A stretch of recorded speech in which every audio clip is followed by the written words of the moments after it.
Shalom, peuple de Dieu. Shalom, peuple de Dieu. Je voudrais vous demander de vous mettre debout, s'il vous plaît. Nous allons lire quelques passages bibliques.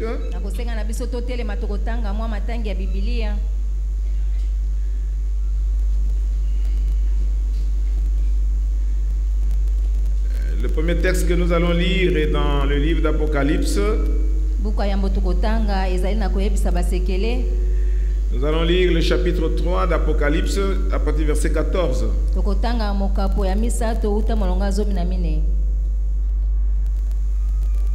Il était écrit ceci, j'ai avec moi la version Louis Ségon non revisée. Écrit à l'ange de l'église de Laodicée. Voici ce que dit l'Amen, le témoin fidèle et le véritable, le commencement de la création de Dieu. Je connais tes œuvres, je sais que tu n'es ni froid ni bouillant. Puisses-tu être froid ou bouillant? Ainsi, parce que tu es tiède et que tu n'es ni froid ni bouillant, je te vomirai de ma bouche. Parce que tu dis, je suis riche, je me suis enrichi et je n'ai besoin de rien. Et parce que tu ne sais pas que tu es malheureux, misérable, pauvre, aveugle et nu. Je te conseille d'acheter de moi de l'or éprouvé par le feu, afin que tu deviennes riche, et de vêtements blancs, afin que tu sois vêtu et que la honte de ta nudité ne paraisse pas, et un collier pour oindre tes yeux, afin que tu voies. Moi je reprends et je châtie tout ce que j'aime. Et donc, dis zèle, et répands-toi. Voici, je me tiens à la porte, je frappe. Si quelqu'un entend ma voix et ouvre la porte, j'entrerai chez lui et je souperai avec lui, et lui avec moi. C'est lui qui vaincra, je le ferai asseoir avec moi sur mon trône, comme moi j'ai vaincu et je me suis assis avec mon Père sur son trône. Que celui qui a des oreilles entende ce que l'Esprit dit aux églises. Amen. Amen.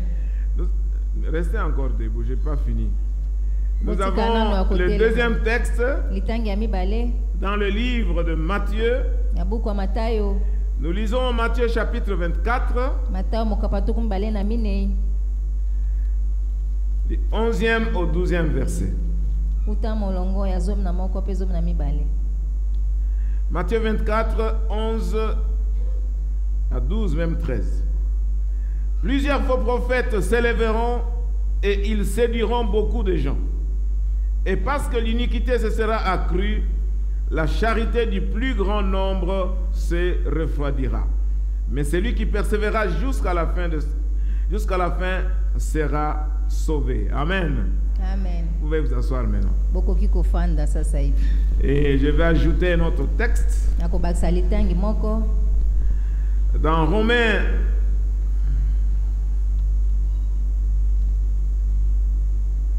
Romains chapitre 12, verset 11.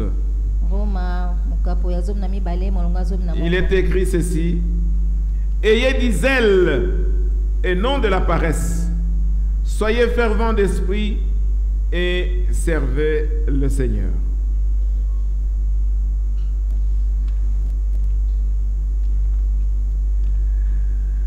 Bien-aimés dans le Seigneur, Dieu nous donne des concepts qui nous aident à nous amener à notre destination pendant ces 40 jours. Mais en même temps, il cherche à renouveler la vie de chacun de nous pour nous permettre de recevoir ce que Dieu a préparé pour nous et nous aider à vivre une vie pleine. Depuis que nous avons commencé, nous recevons des promesses de la part de Dieu qu'il nous amène à destination. C'est vrai que la destination n'est pas seulement la fin des 40 jours. Il s'agit de la destinée de chacun de nous que Dieu a préparé d'avance selon le plan qu'il a pour la vie de chacun de nous. Alors, Au point où nous sommes bien aimés dans le Seigneur, l'Esprit nous montre qu'il y a des obstacles qui peuvent se dresser devant certaines personnes et que certaines personnes ont des difficultés pour arriver à atteindre leur destination. Alors Dieu nous donne le message pour nous aider à aller jusqu'au bout et ne pas nous arrêter au milieu. Et ce soir, le message est que ayez du zèle pour continuer à croître. Ayez du zèle pour continuer à croître. Il s'agit du message que chacun de nous doit avoir dans sa relation avec le Seigneur. Comment il doit se comporter pour atteindre ses objectifs. Nous avons vu comment le message que l'apôtre Jean a reçu de la part de Dieu à l'église de Laodicée.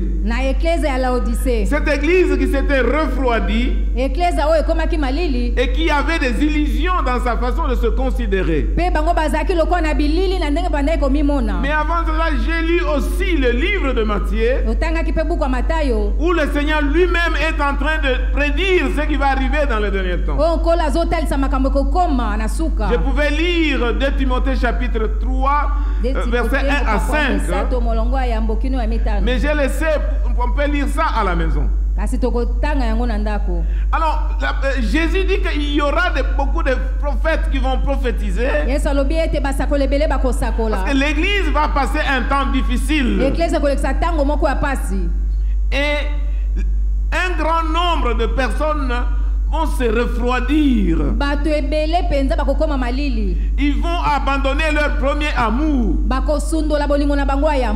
Donc, bien aimé dans le Seigneur, même quand nous lisons dans Apocalypse 3, l'église de Laodicée est en train de vivre une expérience de refroidissement. Il se considère d'une manière, la réalité apparente n'est pas égale à la réalité spirituelle. Cela veut dire que l'église a perdu sa flamme, l'église a perdu son zèle, l'église a perdu son amour envers le Seigneur, et l'église est tombée dans l'insensibilité. L'église est tombée dans l'indifférence. Elle est incapable de discerner sa situation, sa réalité spirituelle. Bien-aimés dans le Seigneur, nous avons l'habitude en tant que responsables d'exercer le discernement dans la communauté. Pour voir qu'est-ce que le Seigneur est en train de nous montrer, quel est le niveau spirituel, qu'est-ce qui se passe, quel est le problème qui se pose dans la communauté. Alors, il y a le refroidissement qui arrive de certaines personnes. Vous pouvez voir des gens qui sont dans l'église, mais ils sont en train de s'éloigner petit à petit.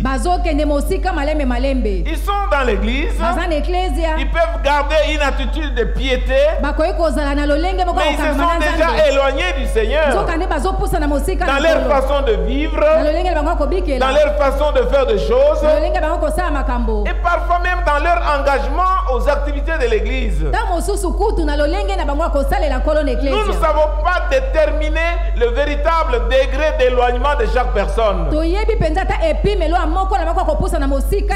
C'est vrai qu'il y a des gens qui sont très engagés, il y a des gens qui gardent leur flamme, mais d'une manière générale, vous pouvez remarquer que la flamme est éteinte quelque part. Et il y a des gens qui sont à l'église, c'est tout simplement leur présence physique qui compte. Leur cœur n'est plus près du Seigneur. Ils sont là. Parce que peut-être quand ils ne viennent pas, les gens vont dire, mais tu ne viens plus à l'église.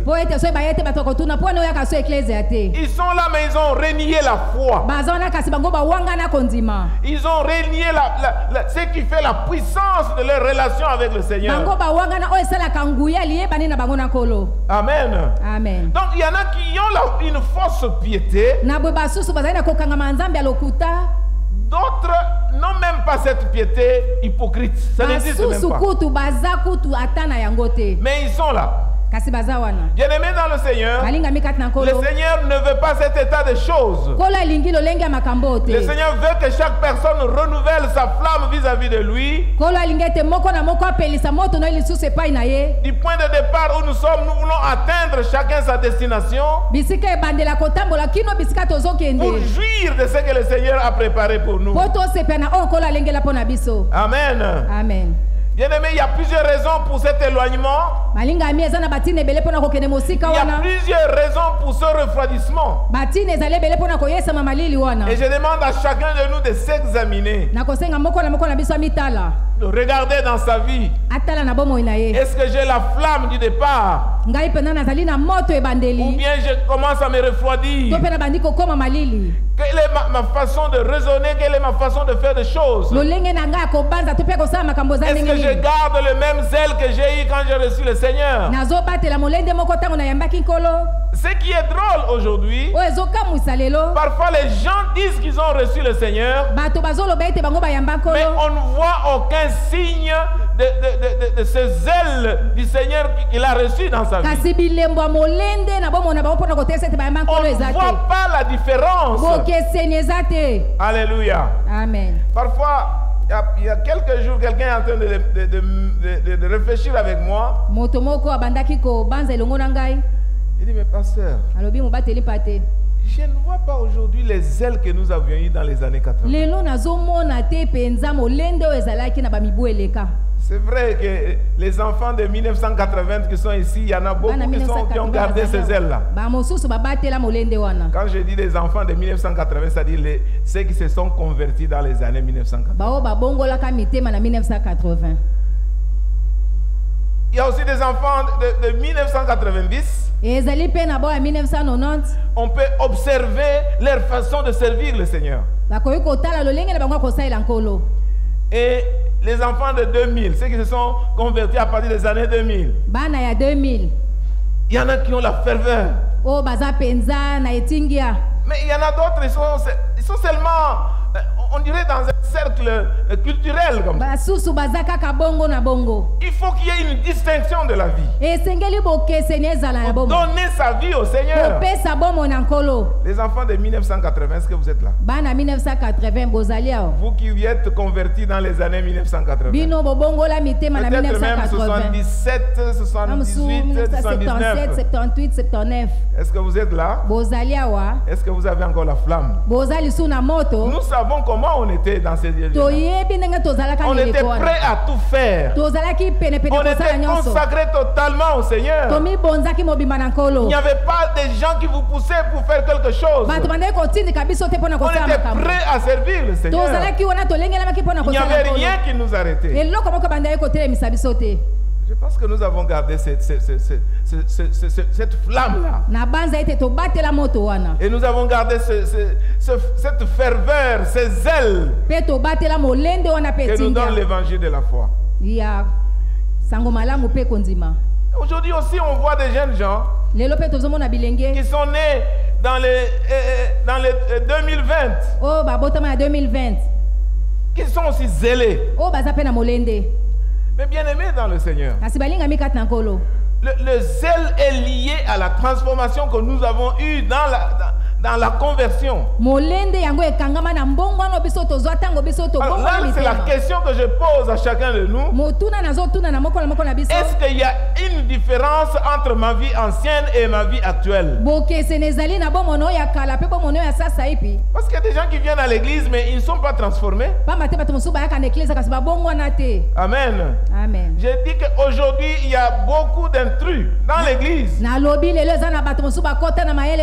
ne sont pas pas nés de nouveau, mais ils sont là toujours à l'église. Parfois ils chantent, parfois ils sont dans des activités, mais ils ne sont pas des disciples de Jésus-Christ.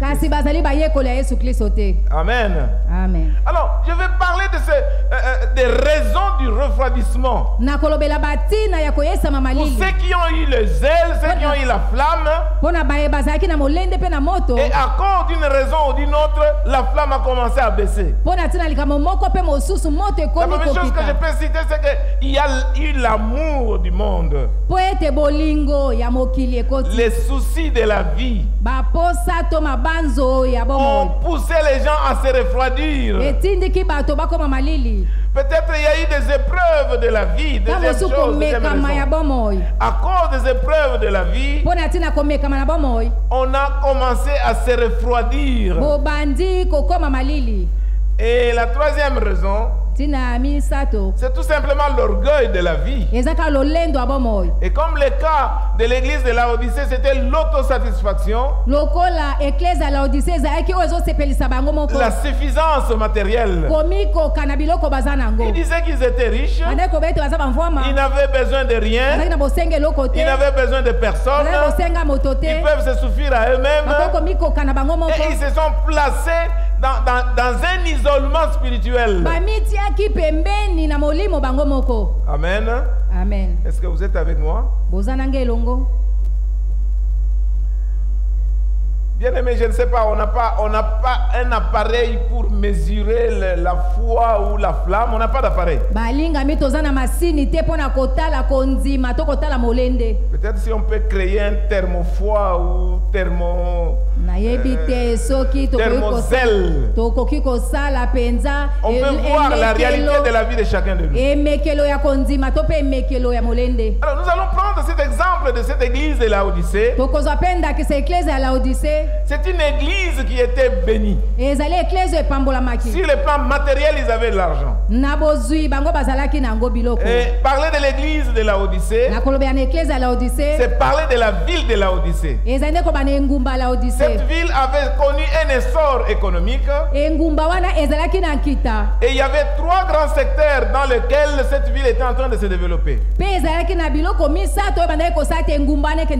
La première chose est que la ville avait développé l'activité bancaire. Parce que la ville se trouvait au croisé de chemins de villes qui venaient de l'ouest vers l'ouest. Il y avait beaucoup de bureaux d'échange. Et ils ont amassé beaucoup d'argent. Et naturellement, les chrétiens qui travaillaient dans des compagnies, ces chrétiens qui venaient à l'église, ils amenaient de l'argent. Amen. Amen. Et le deuxième secteur dans lequel ils étaient développés, c'est qu'ils avaient une industrie textile. Ils fabriquaient la laine noire et ils font beaucoup d'habits. Et le troisième secteur, c'est le secteur pharmaceutique. Ils avaient même une école d'ophtalmologie. Et ils fabriquaient des médicaments. Et notamment des médicaments pour mettre dans les yeux. Alors l'église avait réuni suffisamment de moyens à partir de ses membres qui travaillaient dans le secteur public. Alors l'église s'est glissée dans l'orgueil. L'église s'est glissée pour dire voilà, je suis riche, je me suis enrichi et je n'ai besoin de personne, je n'ai besoin de rien. Et à cause de cela, l'église est tombée dans l'aveuglement spirituel. Ils avaient la satisfaction matérielle, si bien que quand vous lisez le texte, vous allez voir que toute satisfaction matérielle conduisait à un problème spirituel. Chaque niveau de développement matériel et économique créait un problème spirituel dans la vie de cette église. Si bien que quand le Seigneur a fait le constat, quand le Seigneur a fait le diagnostic, il a trouvé que cette église était malheureuse. Elle était misérable. L'église était pauvre. Elle était aveugle et elle était nue. Bien-aimé dans le Seigneur, ça c'est un constat malheureux que le Seigneur fait sur cette église.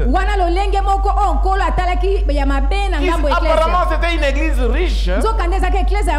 Une église qui se développait. Mais malheureusement, le Seigneur voit avec ses propres yeux et il trouve que cette église est malheureuse, que cette église est misérable, elle est pauvre, elle est aveugle et elle est nue. Bien-aimés dans le Seigneur, chacun de nous doit toujours avoir l'habitude de faire l'introspection. Dire au Seigneur, qu'en est-il de ma vie? Quand tu me regardes, comment tu me vois? Quelle est ma situation spirituelle devant toi? Suis-je agréable à toi, oui ou non? On ne peut pas, bien aimer dans le Seigneur, c'est ça. Satisfaire soi-même. Parce que nous sommes toujours en train de grandir à la ressemblance de Jésus-Christ. Donc chaque chrétien est invité à faire l'auto-examen pour voir quel est son état spirituel. Dans notre prière personnelle, le Seigneur, qu'est-ce que tu dis de moi? Quelle est ma situation? Je veux te ressembler. Je veux marcher avec toi. Je veux vivre ta vie. Je veux mener une vie qui te plaît. Je veux vivre une vie qui soit agréable à toi.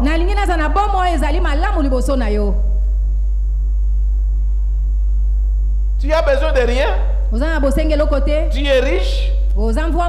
Et tu t'es enrichi, mais tu ne connais pas la réalité spirituelle à partir des perspectives de Dieu. Bien-aimés dans le Seigneur, pendant que nous sommes sur ce chemin, chacun de nous doit se regarder. Chacun de nous doit regarder sa vie. Seigneur, qu'est-ce que tu veux que je devienne? Où est-ce que tu veux que je change ma vie? Quel est le domaine de ma vie où j'ai besoin de ta touche? Quelle est cette chose, Seigneur, que je dois enlever de mon cœur, de ma vie? Quelle est cette chose-là que je dois faire pour te plaire, Seigneur? Je disais tout à l'heure que chaque domaine matériel économique a conduit à un problème spirituel profond.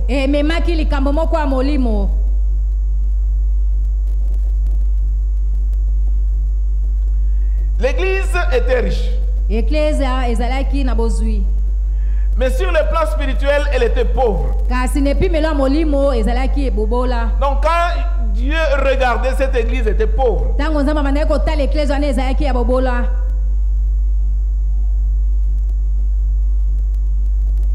L'église était tombée dans un aveuglement spirituel. Quand elle disait qu'elle n'avait besoin de rien, mais elle avait besoin de beaucoup de choses.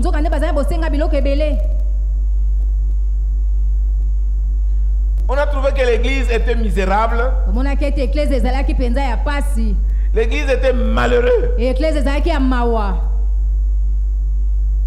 Drôle encore. Drôle encore. L'église était nue.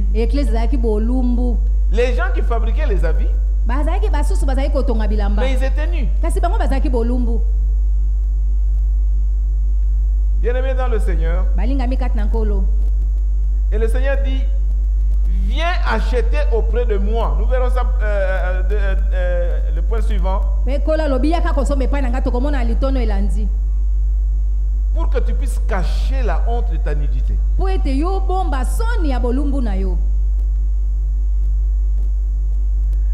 Donc, là où il y avait l'usine pharmaceutique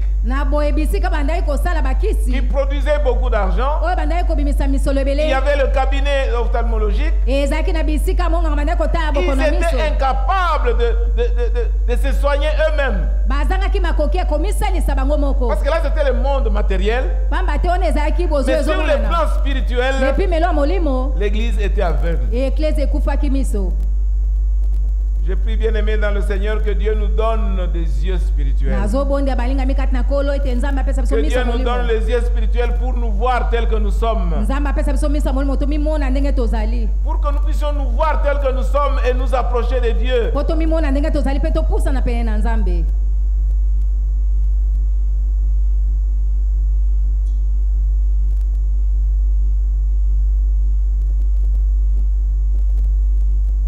Ils avaient des richesses matérielles,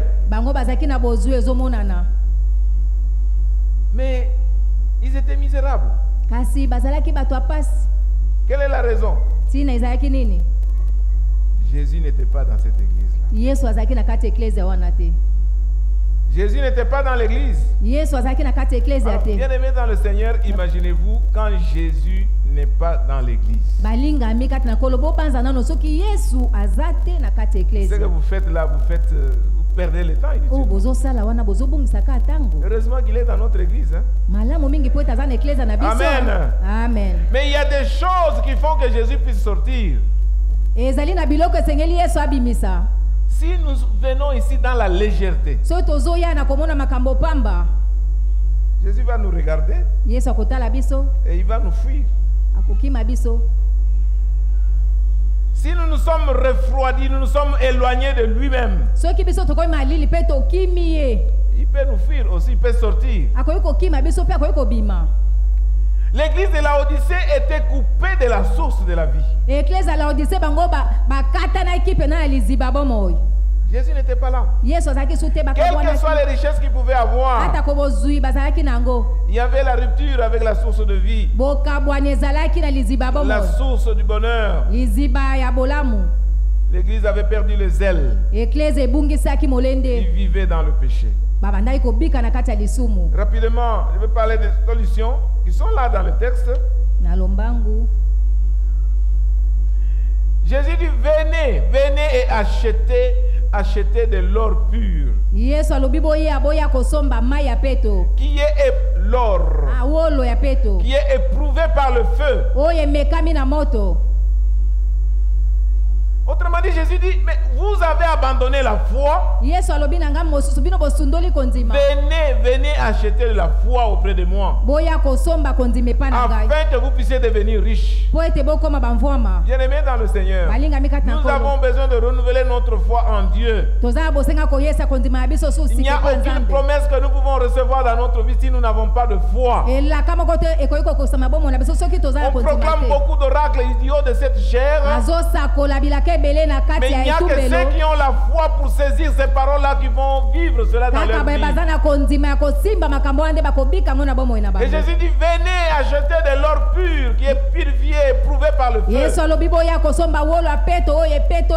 Ainsi vous allez devenir riches.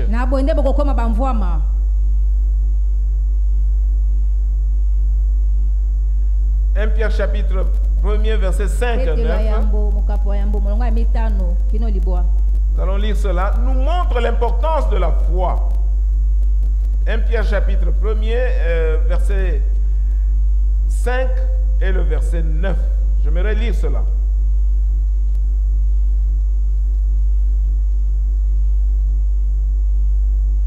Le verset 5 dit ceci. À vous qui par la puissance de Dieu êtes gardés par la foi pour le salut, prêt à être révélé dans les derniers temps. Donc nous sommes gardés par la foi pour le salut qui est prêt à être révélé.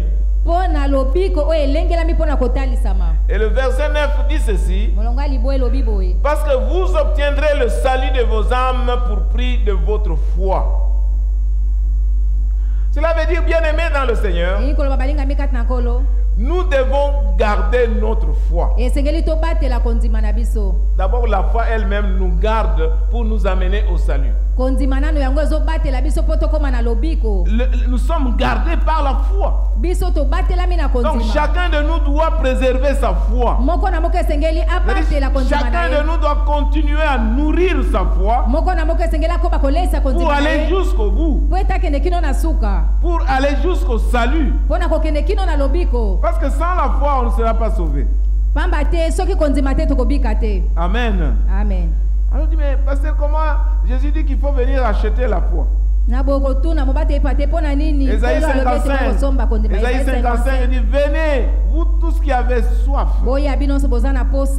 venez acheter, même si vous n'avez pas de l'argent. La foi vient de ce qu'on entend, et ce qu'on entend vient de la parole de Dieu.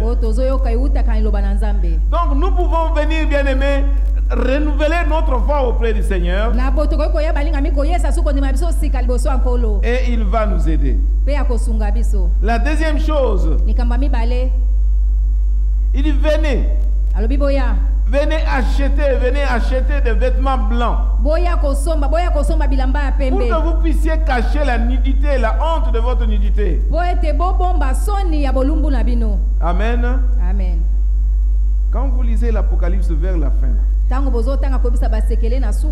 n'a droit à la cour de Jésus, n'a droit au rassemblement de Jésus que ceux qui ont les robes blanches, ceux qui ont lavé leurs vêtements dans le sang de Jésus-Christ. Bien-aimés dans le Seigneur, cette histoire de sanctification, ce n'est pas un jeu. L'histoire de sanctification, ce n'est pas un jeu. Sans la sanctification, personne ne verra Dieu. Nous devons avoir les robes blanches. Nous devons avoir un revêtement pur devant le Seigneur. La Bible dit, la nuit est avancée, le jour est proche. Dépouillons-nous des œuvres des ténèbres et revêtons-nous des armes de lumière. Bien-aimés dans le Seigneur, nous devons nous dépouiller des œuvres des ténèbres. Nous devons nous dépouiller des œuvres de la chair pour nous revêtir de vêtements blancs. C'est être justifié devant le Seigneur. C'est avoir la pureté spirituelle. Il faut avoir des robes blanches pour se présenter devant le Seigneur. On a dit que les gens que vous voyez là-bas, qui sont autour du Seigneur, ce sont les gens qui ont lavé leurs robes dans le sang de Jésus-Christ. C'est ainsi qu'ils ont accès auprès du Seigneur. C'est-à-dire qu'il faut revêtir les œuvres justes. Ne perdons pas notre temps avec les œuvres de la chair. Ne perdons pas notre temps avec des choses inutiles. Nous devons nous revêtir de robes blanches, c'est-à-dire des œuvres de justice, des œuvres qui plaisent à Dieu. C'est pourquoi le Seigneur dit, répands-toi. Répands-toi. Voici, je me tiens à la porte et je frappe. Si quelqu'un entend ma voix et qu'il m'ouvre sa porte, j'entrerai chez lui et je souperai avec lui. Répands-toi et aie du zèle. Bien-aimé, zèle, c'est un petit mot, mais ça a de l'importance pour notre relation avec le Seigneur. Ça doit vous étonner, n'est-ce pas? Ça, c'est une église où Jésus veut entrer. Autrement dit, je me dis, mais si c'est une église, c'est par rapport à Jésus. Et si Jésus est dehors, donc ce n'est plus une église. Nous devons réfléchir, bien aimés, dans le Seigneur. Cela veut dire que chacun de nous doit chercher vraiment à demeurer avec Jésus. Chacun de nous ne doit pas vivre dans la distraction, mais il doit chercher la communion avec le Seigneur. Les temps sont durs. Ne vous laissez pas distraire par tout ce qui se passe autour de vous, mais gardez votre relation avec le Seigneur, parce qu'il est la source de la vie, il est la source du pardon, il est la source de la paix. Bien-aimés dans le Seigneur, quand on a goûté aux bontés de l'Éternel, on ne peut pas s'écarter de lui. Ayez du zèle et non de la paresse. Ayez du zèle pour suivre le Seigneur. Le zèle, c'est la passion pour servir Dieu. Le zèle, c'est la passion pour servir la maison de Dieu.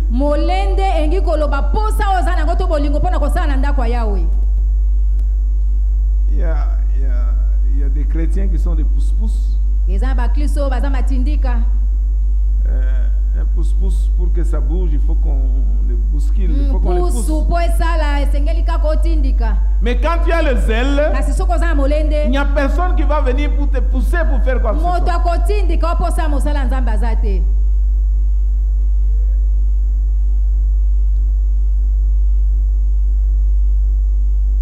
Bien-aimés, nous devons aller avec le Seigneur.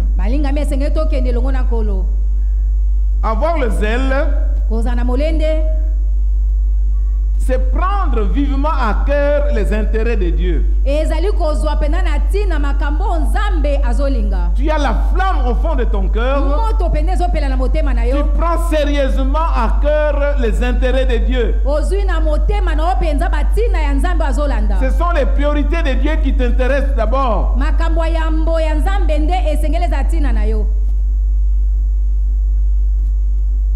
Pas peuple d'abord, mais Dieu d'abord. Être zélé pour le Seigneur, c'est être intransigeant comme le Seigneur lui-même l'est.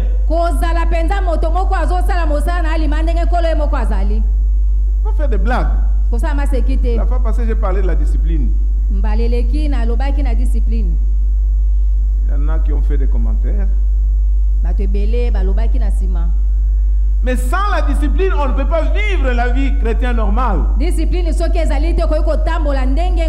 faut être intransigeant comme le Seigneur lui-même est. Quand il faut purifier l'assemblée, il faut purifier. Vous connaissez l'histoire des Juifs qui sont allés prendre des femmes étrangères. Et pendant que Dieu était fâché pour ce qui s'est passé, on a vu un Israélite avec une femme étrangère. Et il y avait le fils d'un sacrificateur qui est venu, qui a suivi l'homme et la femme dans la hutte. Et il a tué l'homme et la femme. Dieu ne blague pas quand il s'agit de ça. Bien-aimés dans le Seigneur, nous devons être sérieux dans l'église. Fuir les péchés. Et quand nous défendons les intérêts de Dieu de cette manière-là, Dieu va se manifester. Parfois, Dieu ne se manifeste pas parce qu'il y a trop de légèreté. Il y a trop de tolérance. On ne doit pas tolérer les choses. Il faut être la manière dont Dieu est. Donc, être zélé, c'est être jaloux comme Dieu lui-même est jaloux. Dieu ne veut pas qu'on l'associe avec une autre chose, une autre personne. Amen. Amen. Être zélé, c'est défendre ardemment la cause de Dieu. Bien-aimé, vous devez voir quel est le niveau de votre zèle. Avec toutes ces définitions que je nous donne. Être jaloux comme Dieu lui-même est jaloux. Dieu est jaloux de ses enfants. Il est jaloux de sa gloire. Et il est jaloux contre même les péchés.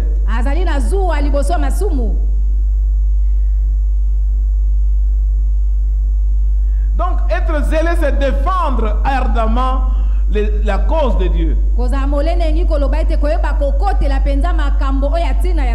Être zélé, c'est la disponibilité de servir le Seigneur.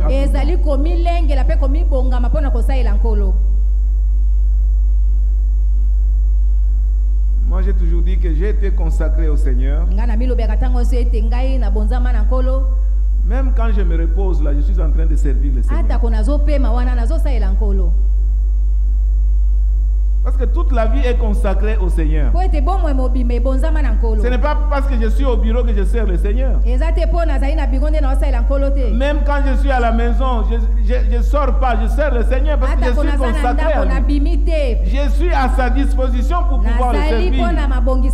C'est ça le zèle pour servir le Seigneur.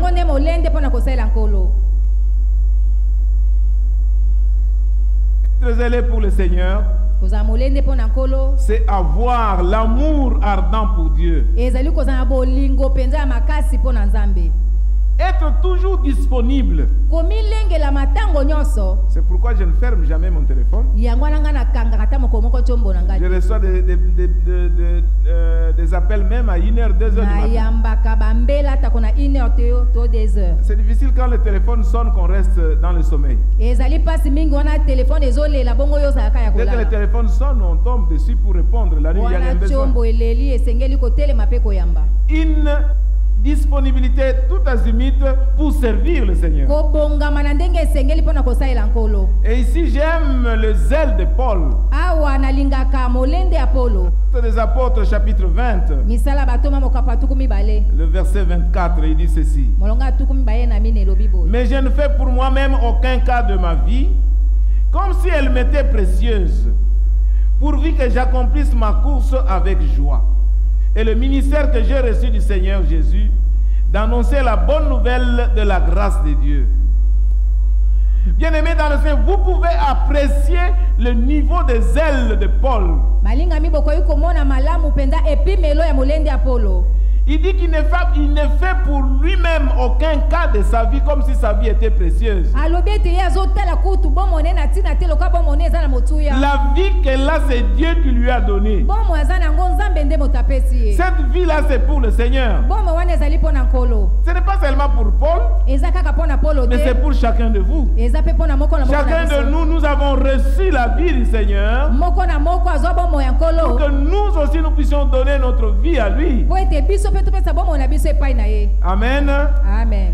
Être zélé, c'est être capable d'offrir des sacrifices pour le Seigneur. Être capable de se donner soi-même comme sacrifice pour servir le Seigneur. Amen. Amen. Être zélé, c'est cette flamme au fond de nous-mêmes qui te pousse à faire des choses. Amen. Amen. Quand vous regardez les gens, vous voyez des gens faire certaines choses. Vous regardez les pasteurs, vous les voyez faire des choses. Vous êtes incapable de faire ces choses. Il y a quelque chose au fond du cœur qui vous pousse à faire cette chose-là. Cette chose-là est aussi dans votre cœur pour votre vie aussi personnelle. Ça doit vous pousser à faire quelque chose. C'est le zèle que tu dois avoir pour le Seigneur. Pour servir le Seigneur. Être disponible pour le Seigneur. Et marcher avec lui. Bien-aimés dans le Seigneur, ce soir, le Seigneur veut que nous puissions renouveler notre zèle pour lui. Amen. Amen. Le zèle, c'est une arme spirituelle. C'est une arme spirituelle, le zèle. Éphésiens chapitre 6, verset 15. Mettez pour chaussure à vos pieds le zèle que donne l'évangile de la paix. Le zèle, c'est une arme spirituelle. Alors si vous n'avez pas cette arme, vous allez vous refroidir. Ayez donc du zèle et non de la paresse. Il ne faut pas être paresseux. Dieu ne veut pas de paresseux. Amen. Amen. Jérémie 48, 10 dit ceci. Jérémie 48, 10 c'est l'obiboy. Maudit soit celui qui fait avec négligence l'œuvre de Dieu. Aujourd'hui tu viens, demain tu ne viens pas. Ou même quand tu viens, ça ne te dit rien. Le culte commence à 8 heures. Le culte commence à 8h. Toi, tu viens à 9h30. Donc, ça ne te dit rien. Il n'y a aucune puissance qui te pousse pour être à temps. Il n'y a pas de zèle. Et Dieu va te bénir comment? Il y a des choses que Dieu a préparées pour nous. Il y a des choses que Dieu a préparées pour vous. Il veut que chacun de nous puisse avoir du zèle. Amen. Amen. Oui, bien-aimé dans le Seigneur. C'est lui qui se relâche dans son travail. Il est frère de celui qui détruit. Il faut avoir du zèle. Il faut avoir du zèle. Avoir du zèle, c'est quoi? C'est respecter les instructions qu'on nous donne. Avoir du zèle, c'est arriver à temps là où que tu dois faire. Et c'est qu'on te donne un travail, tu dois le faire parce que tu as du zèle pour le Seigneur. Bien-aimé dans le Seigneur, le contraire même du zèle, c'est quoi? C'est le laisser aller. C'est la négligence. C'est la paresse. Et c'est l'indifférence. Mais on ne peut pas travailler avec le Seigneur comme ça. Dieu disait à l'église d'Éphèse, ce que j'ai contre toi, c'est que tu as abandonné ton premier amour. Souviens-toi d'où tu es tombé. Souviens-toi là où tu as commencé à te refroidir. Et répands-toi et pratique tes premières œuvres. Bien-aimés dans le Seigneur, réveillons-nous. L'église a besoin de chacun de nous. Et chacun de nous a besoin du zèle pour faire le travail que le Seigneur l'a appelé. Et le Seigneur dit à l'église d'Éphèse, et que si tu ne te répands pas, si tu ne pratiques pas les premières œuvres, je vais venir et je vais enlever ton chandelier de sa place. À moins que tu te répandes. Bien-aimés dans le Seigneur, nous devons nous repentir. Vraiment, nous devons nous repentir. Chacun de nous doit regarder un endroit où il y a du refroidissement dans sa vie spirituelle. Dans ta vie spirituelle, quelque part, il y a un refroidissement. Et le Seigneur veut que tu puisses avoir du zèle, que tu puisses avoir de la ferveur, que tu te lèves pour changer ta manière d'être avec le Seigneur. Et quand tu te mets debout, à ce moment-là, tu peux être sûr de bénéficier de ce que Dieu a préparé pour vous. Le zèle de l'Éternel peut accomplir beaucoup de choses dans notre vie. Et je vais terminer par là. Le zèle de l'Éternel va apporter la lumière dans ta vie. Là où il y a des ténèbres, là où il y a des choses qui ne marchent pas, le Seigneur va amener la lumière. Le zèle de l'Éternel va amener la lumière dans ta vie. Il va dissiper les ténèbres de ta vie. Le zèle de l'Éternel va dissiper les ténèbres de ta vie. Et le zèle de l'Éternel, il va te délivrer et il va te faire croître. Bien-aimé dans le Seigneur, il faut accepter le zèle du Seigneur dans sa vie. Parce que Dieu a un programme merveilleux pour chacun de nous. Et son zèle le pousse à faire ces choses pour que chacun de nous reçoive ce que l'Éternel a prévu pour lui. C'est pour cela que le zèle de l'Éternel va te délivrer de ce qui domine sur toi. Il va briser les oppressions qui pèsent sur toi. Les jougs qui pèsent sur toi, le zèle de l'Éternel va le briser. Alléluia. Le zèle de l'Éternel va opérer la délivrance dans ta vie pour que tu sois capable de marcher et d'aller de l'avant. Mais aussi, le zèle de l'Éternel va apporter la sanctification dans notre vie.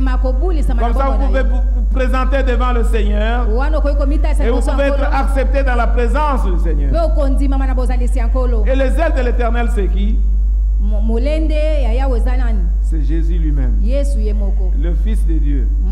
C'est celui qui a eu l'autorité royale.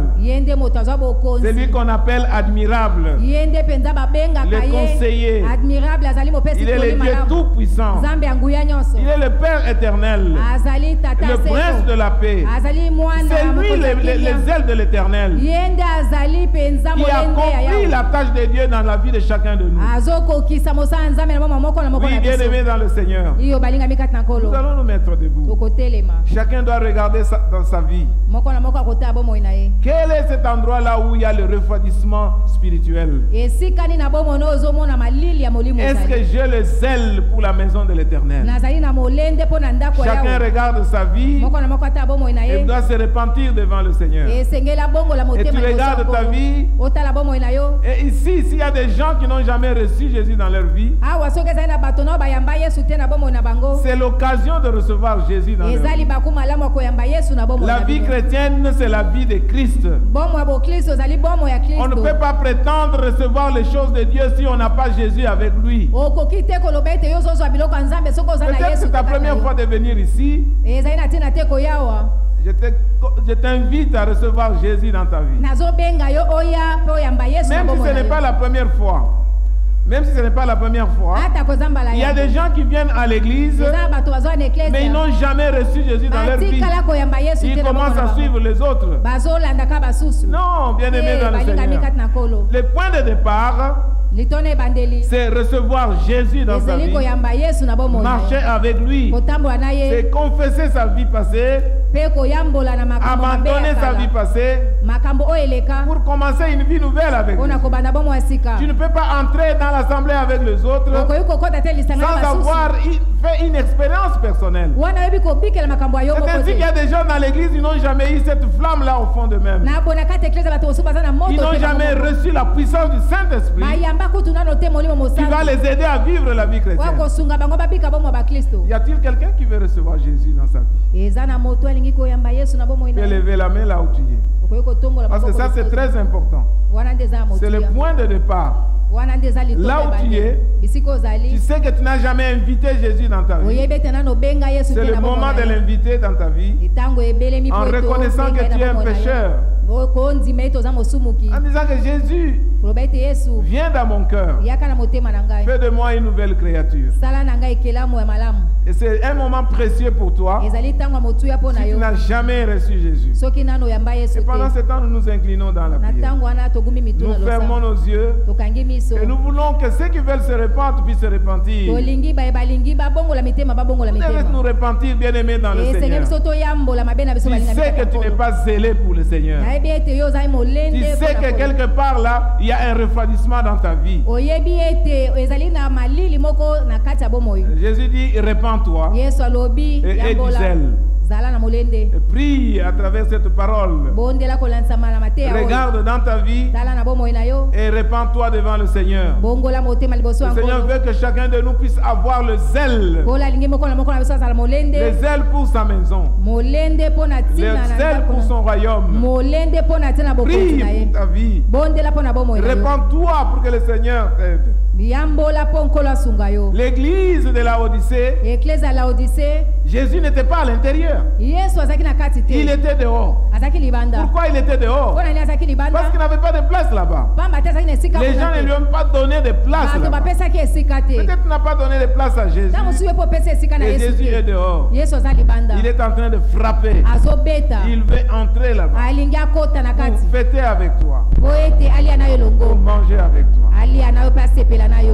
Prie le Seigneur.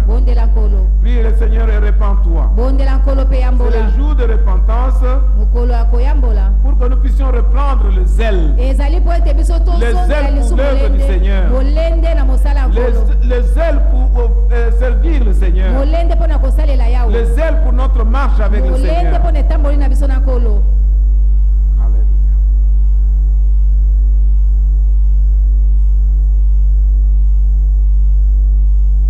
Je connais tes œuvres.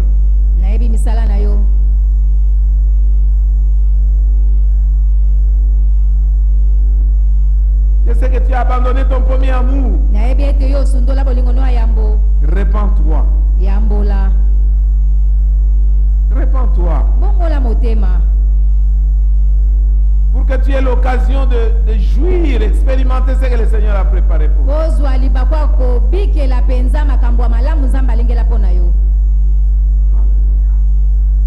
Oh Seigneur, nous venons auprès de toi. C'est toi le Dieu fidèle et c'est toi le Dieu juste, Seigneur. Les ailes de ta maison me dévorent, dit le Seigneur. Les ailes de ta maison me dévorent, ô Dieu de gloire. Seigneur, tu vois mon frère, tu vois ma soeur, Dieu de gloire. Ma prière est que